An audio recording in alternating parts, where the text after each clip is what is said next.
Another war, another spike in energy prices, no other choice. But this time, maybe there's a way out. We need energy to power our lives, whether it's gas to heat our homes or electricity to charge our phones. We can't live without it. And here we are again, another energy crisis. What does all of this mean?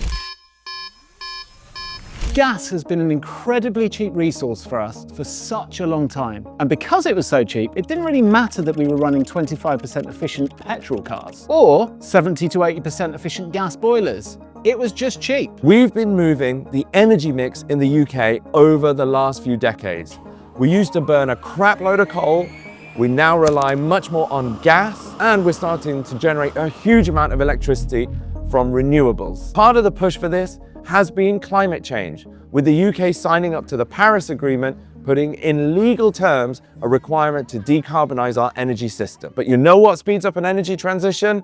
An energy crisis. And since the last crisis in 2022, we have gone on a roller coaster ride, moving our gas source from cheap Russian gas coming through the Nord Stream pipeline over to liquefied natural gas, or LNG, shipped in from the US and Canada and also the Middle East. When we switched off the cheap Russian gas, we had to subsidize the UK energy system with nearly £40 billion of taxpayer money to make sure no one went cold or hungry. This is the 9th energy shock in the last 20 years and is once again affecting each and every one of us in our homes much more than people really want to admit. Yeah, but we have North Sea gas. Yes, we do have North Sea oil and gas, but it's sold on the international market, and the international market sets the price. On top of that, the cheap, easy to access gas and oil has already gone. The only North Sea oil and gas left really is way more expensive to access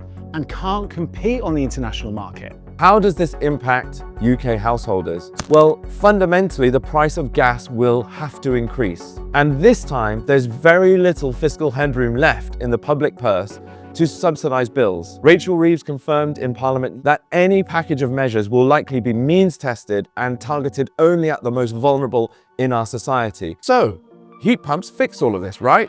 Well, not quite. By moving your energy source away from gas, you've taken the first step into a more flexible future. Electricity can be generated from gas, and many times it is, but it can also be generated by renewables. Why does this matter? Quite apart from the climate challenge that this presents, it creates an environment in which your home can run on a differently priced fuel source. The problem is, because of marginal pricing, which is the way that electricity is priced in this country and most of Europe, electricity still remains stubbornly expensive.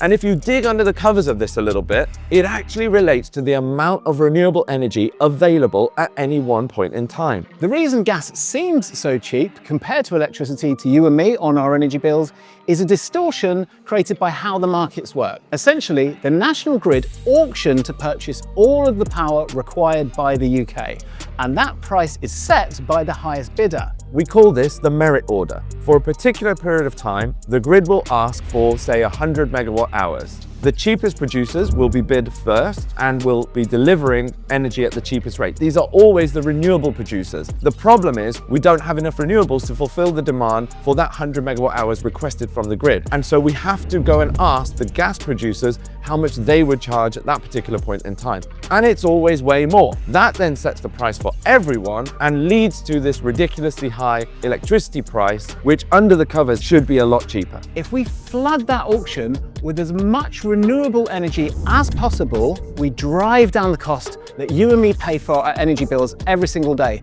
And we can help flood that market by installing heat pumps, by installing batteries, and by installing solar.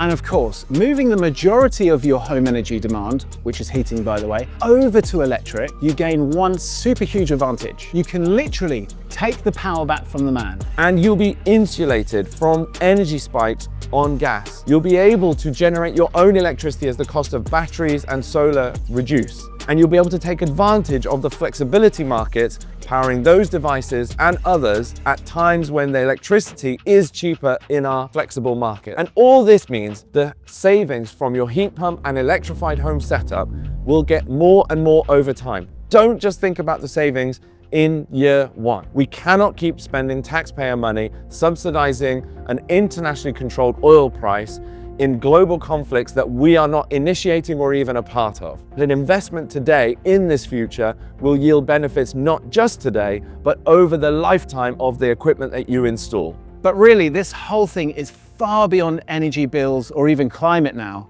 This is the only option we have left to secure something that we've all taken for granted for a very long time.